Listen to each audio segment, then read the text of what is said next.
Alright guys, welcome to my tier list of every EMEA team previous to their split, I guess the first and only split of 2023. This is going to be ranked based off of where I think they will finish in terms of qualifying to Tokyo, not necessarily where I think they are right now. So if you enjoyed the video, make sure to leave a like and subscribe. I'm going to be doing these for every region. And I mean, the only reason I'm doing EMEA first is because they're not making any roster changes. I would have done APAC since they're, or Pacific since they're the first region to start, but I don't know exactly what's happening with something being like going to Paper Rex. I don't know if he's going to start. I don't know what the hell is going on there. So I'm just going to wait a little bit to make that video. But yeah, if you enjoy, make sure to leave a like and subscribe. It really helps out. And yeah, let's get into it. So I'm going to start with the S tier because these are just pretty simple. Fnatic, they won the event. Best team in the world right now. Could easily be a dynasty. They just have so much player skill throughout every player in that roster. And then Navi, similar deal, except I don't think they could really be a dynasty. I think they could be like a very, very solid team for a long time. I think they do have a shot at winning the league.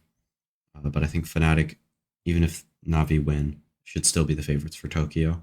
And onto the A tier, I have Vitality first. I think a lot of these players are still, after lock-in, underrated.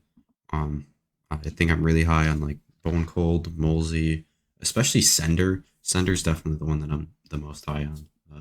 Twistin, I think, has gotten his recognition. I mean, he played really, really well in all their games. The only player I'm really concerned about on this team is Destrian. I just don't think he's amazing. The rest of the squad is very, very good to great. And I think they have potential to be the third best team in EMEA. And then another team that I thought was underrated going into lock-in and is definitely still underrated is Giants. The player quality on this team is insane. Other than Fatinho, who is fairly inconsistent, I feel really, really good about the rest of this roster. And I mean, I wouldn't be shocked if they don't make Tokyo, they make a roster change after this. I wouldn't be shocked if a lot of these teams make changes after this. But then just outside of making Tokyo, I'm just going to go straight to B tier here. I have Liquid, which at fifth might be a little high for some people. I've seen them ranked like sixth, seventh. I can't see this team being that bad. I mean, I think I'm rating them a little bit lower than I should, but I'm gonna put them here just because, in case they are bad again, like they were at lock-in. I don't look completely terrible. I would put them in A tier, still behind Giants and Vitality though, just because of how they looked. But I trust Redgar. I trust Nats. I can't put them too far down below. And then another team with X Gambit members is Koi and Shados. I think I like kind of towards the end of I guess the end of the lead up to lock-in, I kind of was thinking about it, and I'm like, everybody thinks this Koi team is like insane, but I don't get this how that is a thing. It literally just looks like Trex and Friends, and I know it's probably looks like I'm just looking at the stats and saying, oh, Trex top fragged both maps by a lot, therefore he's better and the rest of the team is bad. No, I just don't. I'm not particularly high on Wolfen or Starkzo. I really don't think Starkzo's that good. Um, or I don't think he's like that guy. I mean, he's good, but I don't think he's like a great player or anything. Wolfen's mid. Shados on the Sentinel role, I really don't like. I think he should be playing something else, even though he's pretty good at the Sentinel stuff. And then Coldamenta is like really solid IGL, and I think he can do stuff on like a world stage. So I think he and Trex are definitely their two best pieces. But other than that, I don't really feel great about the rest of this roster. and I think that kind of came to fruition on Haven against NRG and the second half of Icebox, where Wolfen really just got shut down. Uh, but yeah, I just don't feel great about Koi. I think they could finish lower than this. But a team that I think could finish in any direction from here, I actually have Foot because of how they played against 100 Thieves mainly. Kiwi looked like the best player in the lobby in that match, which is crazy in a game with, I mean, you could just name any of the 100 Thieves members, and that's impressive.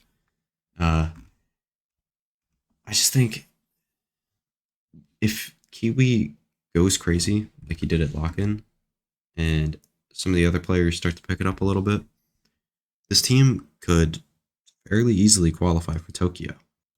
And then in the C tier, we have the French Clout Org in Koi Carmine Core, not Koi. Um, it's really late. I'm recording this at 3:30 in the morning. I was bored, couldn't sleep, so I decided to make YouTube videos. Um, but I think this team is getting a little bit overrated. I see them put in like the B tier as general consensus. Like, I get they have Scream and Navera, bro, but they did not look good. They beat FPX in a 2-1 series. Like, I I just don't understand the hype around this team. Like, I think it was Platchat that Sideshow said that they could find a way to qualify for Tokyo, like realistically. And I just don't see them being above all of or four of these five teams at all. I don't see them being above any of them, maybe other than Foot.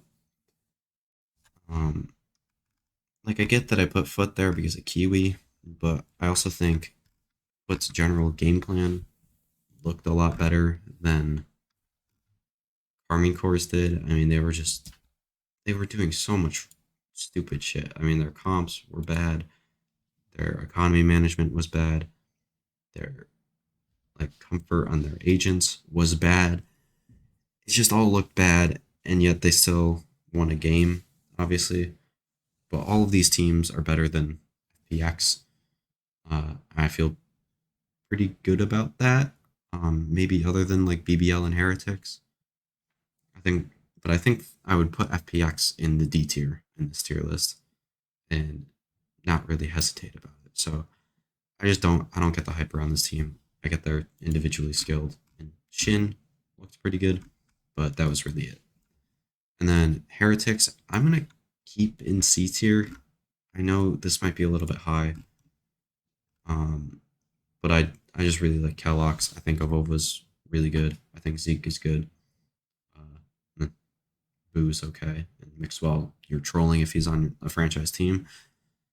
Uh, but I don't know.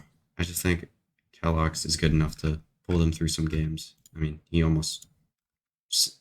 pretty much single handedly pulled them through to 8 rounds on Pearl against CG. So I just don't know. I think you could put them in either of these, and I'm not going to argue with you, but I just have them in C tier. And then BBL, I have in D tier. I know they had a bad draw against DRX, and they did take a map. But, like, again, I don't see this team really doing much. Like, they showed off a lot of individual talent in that Ascent map, but other than that, they got rolled. So I think if if you see them like taking maps off teams but not winning, I think that's a success for them. At least to my standards. Obviously, they want to do more than that, and they shouldn't listen to my standards. But I don't know. I just don't. I can't think right now. I can't explain very well as I normally can't. But I don't think BBL is going to do too much. And yeah, with that, that's the tier list. Let me know what you think of it in the comments. Um, I think the only real hot takes here I have is Liquid at 5th, and then Carmine Core in C tier, based off general consensus that I've seen. But yeah, peace out. I'll see you in the APAC video next. I'm going to be leaving Americas for